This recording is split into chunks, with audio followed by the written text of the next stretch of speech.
আসসালামু আলাইকুম। আজকে খুব দই ফুচকা খাইতে ইচ্ছে করছিল, তারপর যেই চিন্তা করলাম সেই কাজ।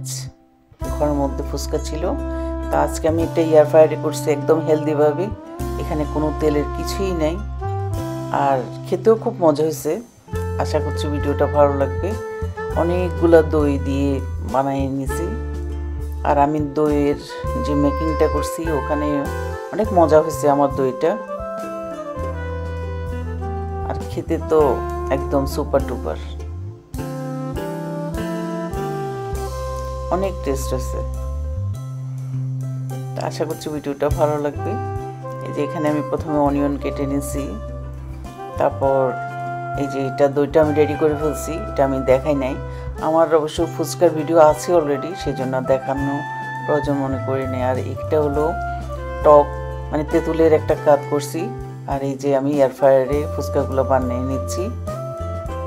সবগুলো করার পর এই যে একটা প্লেটে নিয়ে নিলাম। এখন এগুলো আমি মেকিং করব। আর আমার ঘরের মধ্যে আমি একটু ছোলা রান্না করে নিয়েছিলাম আগেই। প্রথমে একটু ছোলা দিয়ে দিলাম, তারপরে আলুকে কুচি করে নিয়েছি, আলুটা দিয়ে দিব। তারপরে ডিমকে আমি সিদ্ধ করে কেটে নিয়েছি, ডিম দিয়ে দিচ্ছি।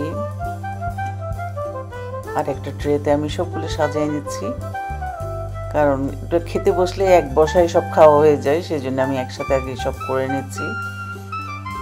তারপরে সব দেওয়ার পর এখন প্রথমে দিয়ে দিচ্ছি একটু দই, তারপর দিয়ে দিব একটু তেঁতুলের টক। তেঁতুলের টকটাও কিন্তু অনেক টেস্ট হয়েছে। তেঁতুলের টকের সাথে আমি একটু চাট মশলা, একটু চিলি ফ্লেক্স, একটু ব্ল্যাক পেপার আর একটু ব্ল্যাক সল্ট, এগুলো দিয়েই আমি এটা মিক্সড করে নিয়েছি। সামান্য একটু সুগারও দিছি। এরপরে দিয়ে দিচ্ছি একটু ভুজিয়া চানাচুর, এটা ক্রিসপিনেসের জন্য, এটা টেস্টটা বাড়ানোর জন্য।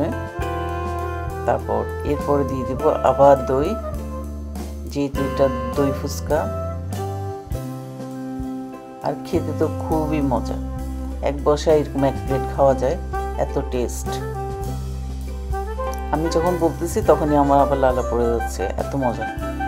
আশা করছি ভিডিওটা ভালো লাগবে। ভালো লাগলে অবশ্যই লাইক করবেন, শেয়ার করবেন। আজকে পর্যন্তই।